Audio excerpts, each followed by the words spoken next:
Okay, let's talk realistically about the anxious avoidant dynamic and how it affects both people and how both people are contributing to triggering each other the entire time. So you have the anxious person over here. Now, the anxious person has severe abandonment wounds. Because of that, the anxious person tends to become involved with people who are extremely emotionally unavailable because the anxious person believes that they don't really truly deserve love.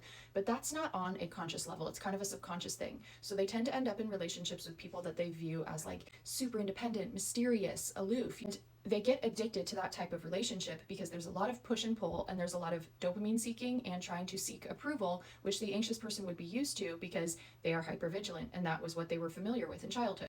The anxious person is extremely emotionally dependent. They become dependent on their partner to bring them feelings of reassurance and happiness. The anxious person also puts a lot of expectation on the other person and gets very attached to outcomes in the relationship. Over here you have the avoidant person, and the avoidant person is someone that, in order to survive the world, instead of being like hyper vigilant like the anxious and having to cater to everyone else's needs, the avoidant person has had to put up a wall to protect themselves from everybody else and become hyper independent. That's how they had to do it in childhood because nobody was meeting their needs, and so they had to learn to meet their own needs. Independence is the most important thing to them, and when they get into a relationship, they don't realize that the people they are often attracted to are anxious people because anxious people make them feel validated and loved, which is something that they didn't have in childhood. But they don't realize that soon enough, they are going to start feeling like their independence is being threatened. The avoidant person is extremely emotionally independent, extremely emotionally detached. They are the exact opposite of the anxious person, and they actually put like little to no attachment on outcomes. They are really not thinking about the future. They are kind of just living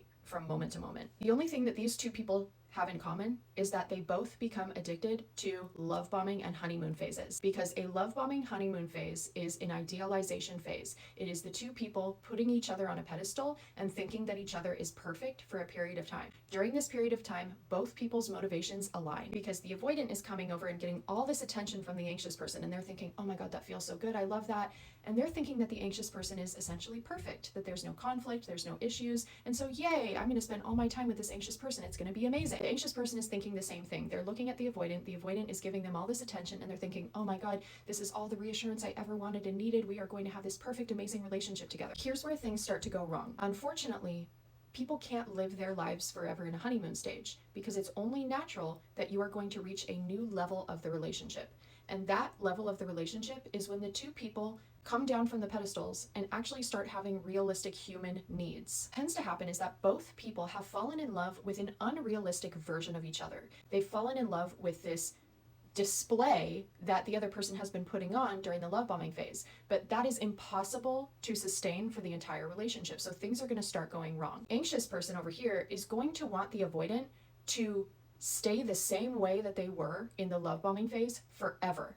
The anxious person wants the avoidant to still be around them 24/7, to literally like call off work in the morning so that they can spend all day in bed fucking and watching movies. That's what the anxious person wants. They want that honeymoon phase to last forever. They never want the avoidant to change and have their own independent needs because the anxious person just wants that reassurance all the time. So what happens is the avoidant starts to get a glimpse of the fact that the anxious person is starting to kind of have needs as the relationship has shifted into a new level. Let's say that the honeymoon stage kind of ends, all right, and the avoidant has to like book a side job on the weekend. The anxious person is not going to like that because they want everything to stay the same as before. And so the anxious person might come to the avoidant and be like, no, don't book a side job on the weekend. We're supposed to do blah, blah, blah on the weekend. And the avoidant is going to be like, ooh, I don't really like that they're doing that. Why can't they let me just go do this side job? I still need to have my own independent life. That's kind of weird and annoying. But the avoidant is not going to say anything because they are still invested in the relationship and they are still hoping that everything's going to be fine because they don't like conflict. So they're either going to appease the anxious person by taking time off work that weekend, or they are simply going to go and do the job and hope that everything will be fine. Either way, one person's going to get resentful because if the avoidant doesn't do the side job, they're going to be resentful that the anxious person is making them stay home. If they go and do the job, the anxious person is going to be resentful because the avoidant is prioritizing something else above them. There's your first conflict right off the bat. Okay, we're starting to build resentment now. Now the relationship is getting real and nobody's really communicating what's actually going on. Then more things start happening, okay? Now resentment has started to build a little bit.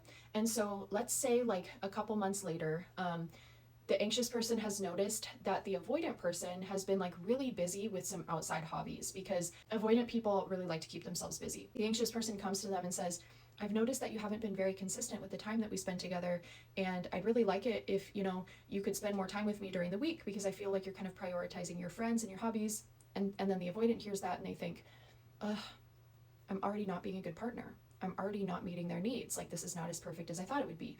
Because avoidants view everything in black and white, and so do anxious people. So the avoidant starts to feel a little bit of shame. So they'll either appease the other person, they'll get defensive, or they'll pull away. So essentially, the more shame that starts to build inside the avoidant, feeling like they're not a very good partner and they can't meet the anxious person's relentless needs, the more they start to pull away, because the avoidant is actually getting really triggered. They are feeling really activated and overwhelmed when they don't know how to meet your needs in the relationship, because what the anxious person doesn't realize sometimes is that they have a lot of needs, because they are wanting everything to stay the same as it was in the beginning, which is unrealistic. And what the avoidant person doesn't realize is that they are with a person that needs an extra amount of reassurance, and just a little bit of reassurance would go a long way. But avoidant people aren't great at vulnerability and intimacy, and so they don't really know how to do that. They are so hyper independent in order to protect themselves from things that they fear deep down. Avoidance starts pulling away. This makes the anxious person start getting emotionally unwell. The anxious person starts getting very, very anxious, very stuck in their head, ruminating all the time, getting physically sick, and becoming more insistent on the avoidant to meet their needs, to be consistent, to do this, to do that. The more the anxious person starts coming at the avoidant, the more the avoidant starts pulling away, because they're like, oh no, I don't like this. This doesn't make me feel good. I'm feeling unsafe. I'm feeling threatened. And when times are tough in the relationship, the anxious person is going to look for peace from the avoidant, but the avoidant is going to look for peace from outside sources. And so you're going to constantly have this battle where the anxious person is going to be trying harder, trying to get approval, trying to get the avoidant to do what they want. And the avoidant is going to be pulling away, trying to go to outside sources to get some kind of peace, because they feel so activated. The anxious person is going to start neglecting all their needs and anything they have going on in their life, because they become so fixated on trying to fix this relationship, and it's all they can think about. The avoidant person has essentially really removed themselves from the situation, because it's very hard to be around the anxious energy. Even when the anxious person is trying to be like cool, the avoidant can still tell that there's upset going on, and the anxious person can often be very passive aggressive. Running out of time, but I have more to say, so watch part 2.